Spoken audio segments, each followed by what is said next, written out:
professionals. Coach Tasha here from Professionally Pause, where we aim to empower, enable, and lead professionals into workplace success. Here's a quick intro to me. I'm a job mentor, coach, and guide, and I love to see people win. I specialize and focus on helping my clients and audience propel forward. So make sure you subscribe to my channel where you can stop and have a pause with me as I offer tactical tips and strategies to strengthen you professionally. Okay, so there's that. So professionals, let me drop some science this week. It's not exactly an Ask Coach Tasha question, but it's such a currently trending and very hot topic for discussion that I thought I'd share some advice on a movement currently happening in today's times, and specifically during this time of the year, summer to early fall. It's called the Great Resignation. Let's talk about it. Here's tip number 24, professionals, the Great Resign. Paying attention to the signs that indicate you need to quit your job. The reports and word is out.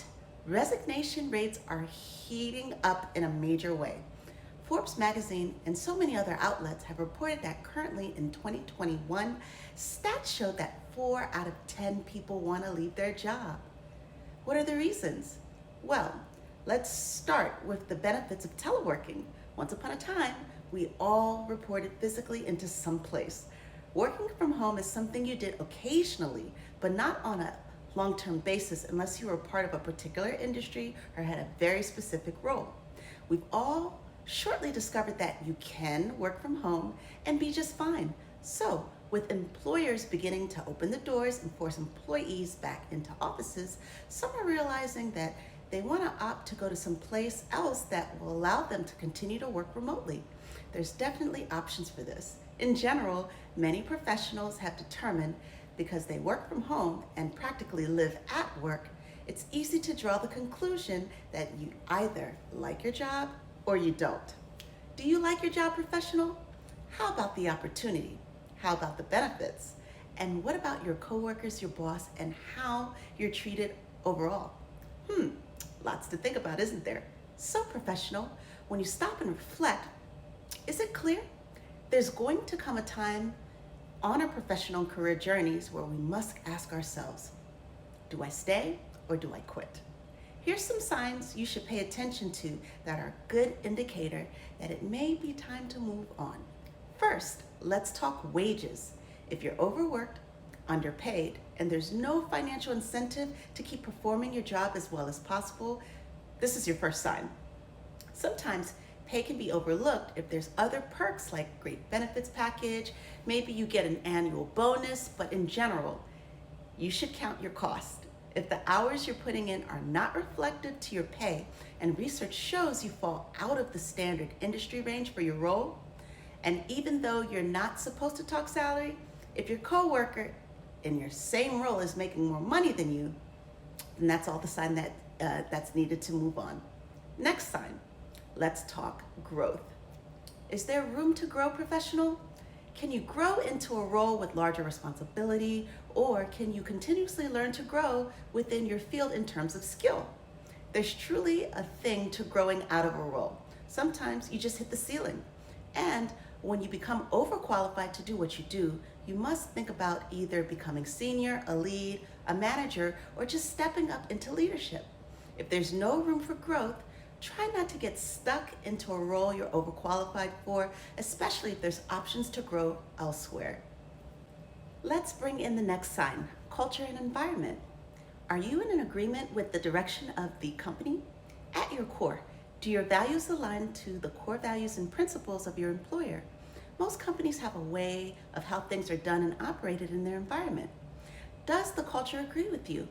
If you don't feel like you fit the culture, or if it's different than what you were expecting, or perhaps maybe it changed and no longer works for you, then ask yourself the hard questions.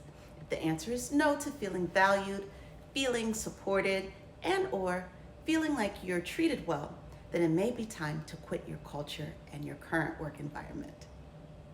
Next important sign, your boss. The reality is, many professionals don't quit jobs, they quit their bosses. So, some indicators that show you may need to align to the next manager are as follows. Lack of trust in your capabilities. inability or no interest in following through on things that they promised or affirmed they would do, and also if working for them has made you feel disrespected, belittled, or dismissed, not only should you quit your boss, professional, but it's possible that you may need a chat with HR. And finally, professional, here's my fifth or final sign to you that indicates you may need to quit. Let's talk about the present or future success of the company. Are there rumors floating around about financial trouble or an acquisition or some legal woes? Do you sense there may be a round of layoffs happening or nearing? Are good people leaving, and are there changes happening that affect what you may have been entitled to? Before a random email from HR with no subject line or access to files or portals start locking on you, think about whether or not it's worth weathering a storm. Sometimes a layoff or buyout or acquisition can bring on good change, like being aligned to a large and more prominent company, or being bumped up or laterally promoted to a new role. But nothing's wrong with sending out a resume or putting some feelers out to learn about new opportunities ever. Now, before I close, I have to leave you with 3 important things to do before you quit. So here goes. 3 things to do before you quit. First, scrub, clean, forward, and save.